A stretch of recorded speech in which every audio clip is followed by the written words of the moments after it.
I'm John Williams. You know, the state of Oregon has so much natural beauty to choose from. It's pretty hard to pick a number one. But today we're at Oregon's #1 public destination. Welcome to an accessible tour of Multnomah Falls and the historic Multnomah Falls Lodge. Multnomah Falls. Icy, pure water cascades 620 feet, making it the second highest waterfall in the United States. On land donated by businessman Simon Benson in 1922, the Multnomah Falls Lodge was built in 1925 to the tune of $40,000. Listed on the National Register of Historic Places in 1981. As is the case with most buildings of the past, travelers with disabilities really weren't factored into the design. In fact, it wasn't until after 1994 when the U.S. Forest Service made extensive renovations to the Multnomah Falls Lodge, including the addition of the elevator. They finished the ramp to the falls viewing area in 2003, all the while maintaining the integrity and charm of the original site.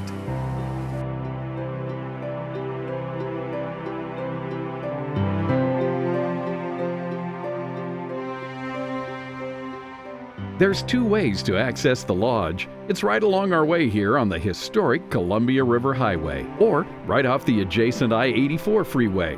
From the I-84 parking lot, we take a short jaunt under the freeway.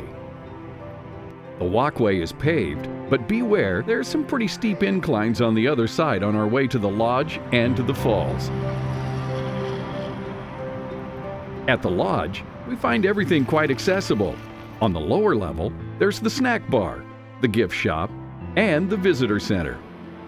The restaurant and bar are upstairs. Don't let the steps worry you. There's an elevator and wheelchair-accessible restrooms right through this door.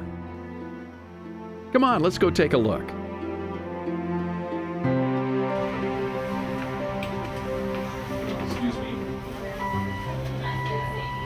And up here, the Multnomah Falls Lodge dining rooms are perfect for any occasion.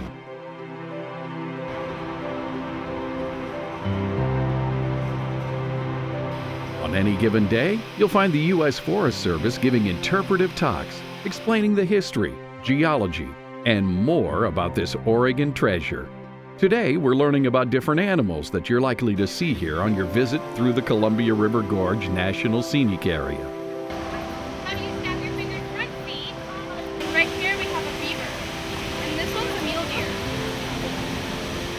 Follow me up this walkway to the first viewing area.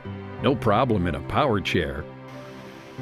In a manual chair, you might need a little help.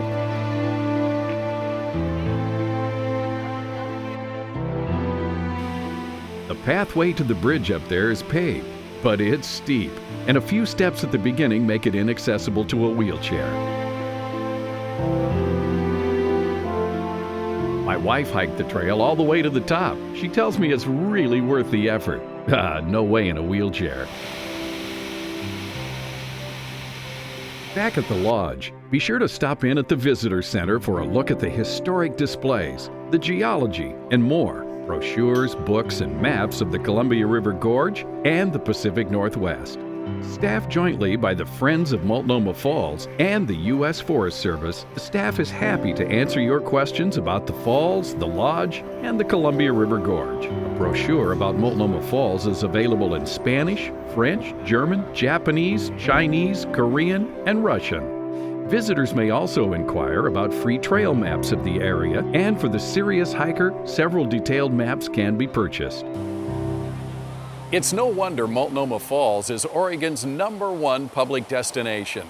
There are a few things to keep in mind for people with disabilities. Multnomah Falls and the Multnomah Falls Lodge are pretty accessible. Disability parking on both the historic Columbia River Highway side and on the I-84 side is limited. There are a few inclines and some obstacles on pathways that make it prohibitive in a wheelchair.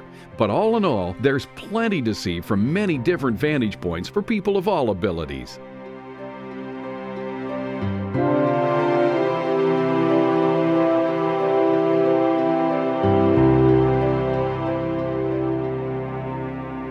I hope this video helps you make your plans to visit Multnomah Falls soon.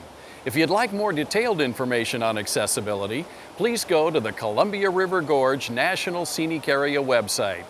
Thanks for watching. I'm John Williams, and I'll see you next time for another accessible journey.